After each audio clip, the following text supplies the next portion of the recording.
the politicians and public pacifiers come back here, report to the people who really run the country, and then either you toe the line or else you go.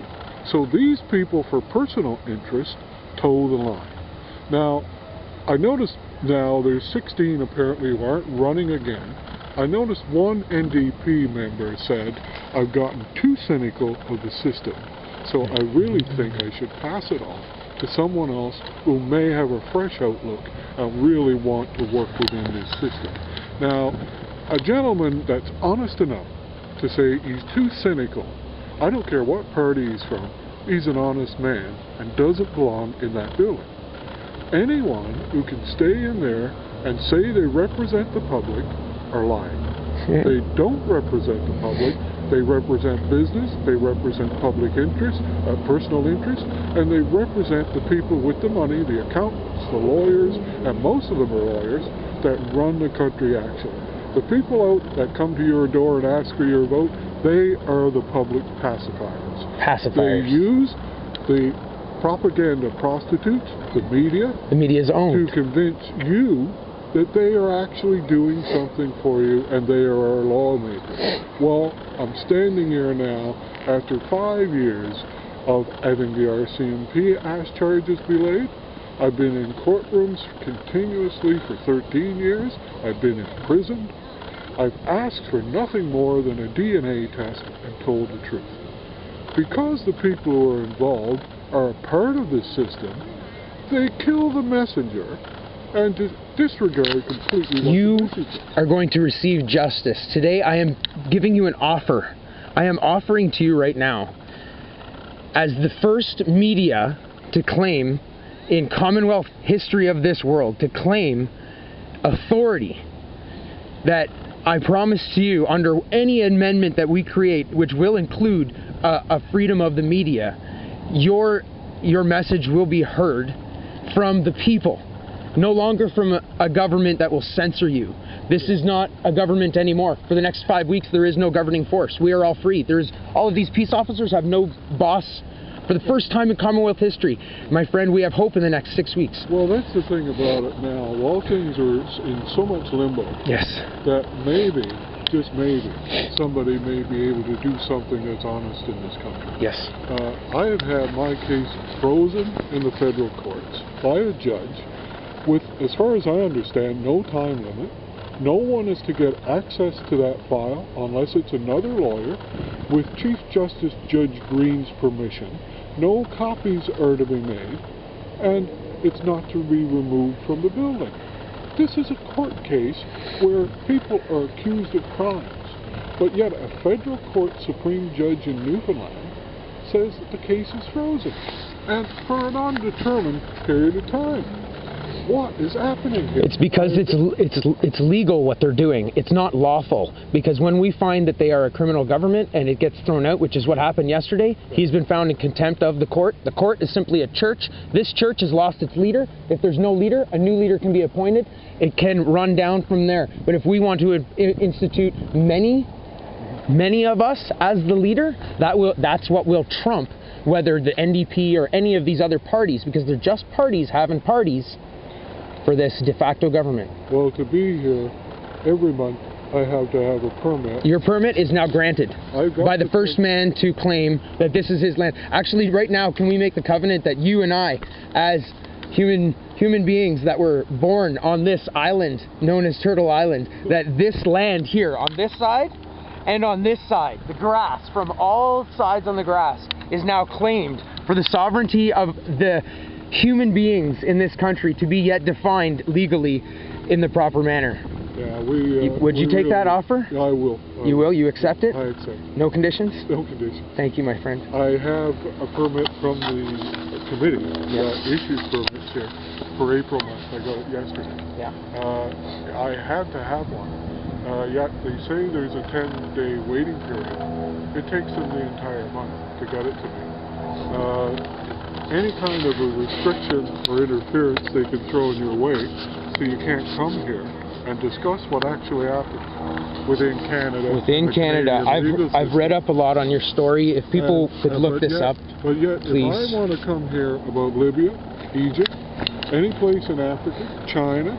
I can stand there free as I feel. Yes. And say whatever I want, Yes. including stand on the steps there and chant, kill this one, kill that one, in unison as a group. But if I were to utter those words myself, as an individual in Canada, they got their eye on you. Arrested. They're watching you, aren't they? Cameras all over the place. Yeah. I have been grabbed by an officer. Have you? Had my signs taken, my jacket torn, thrown up against the truck. I have it on an audio tape that I made. I went to make a report about it and asked them, I said, there's cameras all over the entire place. No one can steal a nickel from the fountain. You must have seen what happened and what this officer did to me. Since there's no boss right now, would you like to personally claim to the world right now that you claim that video footage? Just simply claim that video footage as your own for your own case, because they're not allowed to use it against you anymore. They told me at that particular time the cameras weren't operating. All of them? I've seen these cameras, okay? I've been in the office, which is down there. I will go and knock on the door if need be. This was in 2006, okay? I asked this officer why he would do that. He said, you're not going to be here tomorrow. I said, yes, I will be here tomorrow. He said, no, you won't. I said, yes, and I grabbed the signs back from him. And he said, I'll see you in 2 weeks. And I said, what do you mean? And he said, I'm going on vacation. And I said, well, I'll see you in 2 weeks. He said, you won't be here. And I said, yeah. He said, you're an asshole. I said, it takes one to know one. So he got in his truck and drove away. But when he came back in 2 weeks, I greeted him and waved as he drove by, because I was here. And I'm here now. It's 5 years later. This is my 11th month here in 5 years. 2006, I was here 7 months. 2008, 3 months. This is the end of my first month now, March of 2011. I've given out 30,000 handouts. There's almost 4 million people on the internet all over the world that have read my story. There's 2 books written about what's happened to my family. In 2006 May, there was Playing with the Devil was written by Martha Jetta, and in 2010 of November, Martha wrote another book called Blood Vengeance. So these people think that I'm going to go away. Can I have one of those, please? Can I have one of these? Okay, I'll be right back. I'll be right back. You're going to continue. Hold that thought. The cops already got them. Oh, that's excellent. That's excellent. That's great, because you've commanded them now today, because they don't have any boss. So I'll go over and tell them what they need to do. And this is their first job. 1 second. I'll be right back. Oh, jeez. No, I'm not giving it to the cops. Okay, I need to tell you this. I just don't want to do it in front of him because it hurts. I'm sure it hurts, okay? He's been abused, persecuted, and jailed by Canada's legal system for telling the truth. For the real truth. See Facebook, into page, or Google Byron Prior. There's many websites about him worldwide, okay? He was raped numerous times by men in a group.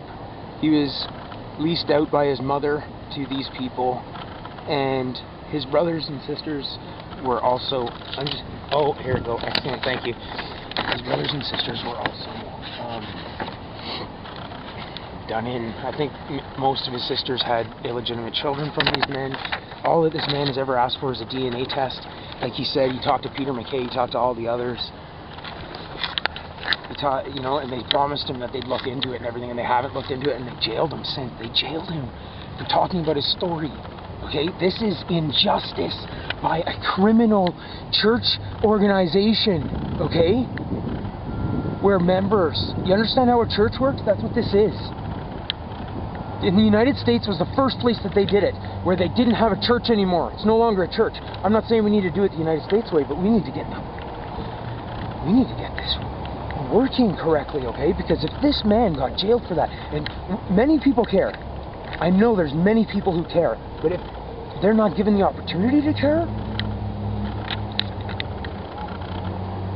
by an elected government, your votes mean nothing. This guy is appointed by the Governor General. That's it, period. Stephen Harper. And he was found criminally guilty of whatever. It doesn't matter. He's found guilty, so he can't be the boss anymore. So there's no boss. 5 weeks. No boss. We have to look into this. This is what he got from the government for his permit. I devalidate it right now, and I'm granting him permit. He has permit now. Officially. Lawful permit. You have lawful permit now, Byron. You have lawful permit. I've kept every one of these permits Please. that they've issued me Yes. Since 2006, since I've been here. Just as basically as evidence of the amount of time I've had to spend here. I've met with MPs, senators, both government and opposition, just basically everyone that comes and goes. Even in 2006, this beautiful clock on the top of the Peace Tower, they call it, surrounded by the Freemason satanic symbols. This clock broke in 2006, and a member of the media who was hitching to talk with me and really spoke with me earlier, he said, "Byron, I'm going to put you on the news supper hour." And I said, "Are you serious?" And he said, "Oh yeah." So I said to him, "What are you going to say?" And he said, "Well, you know I can't say anything about your story." And I said, "Yeah, I know, there's a publication ban." And he said, "Well, if I did, I'd be fired." But he said, "I'm going to put you on the news." And I said, "Yeah." And he said, "Yeah, talk to me about the clock." And I said, "Are you serious?" And he said, "Oh yeah." So he said, he got the cameras set up, and we talked over here on the corner. And he said, "Byron, tell me what you miss most about the clock being broke." And I said, "Well, sir, basically during lunchtime, the chimes play music, and I really miss the musical chimes during the lunchtime." And he said, "That's great, thank you." He came over and said, "Make sure you watch the news at supper hour today, because you're on it." I said, "At least people will see that you're here." And I said, "You're serious?" And he said, "Watch the news at supper hour."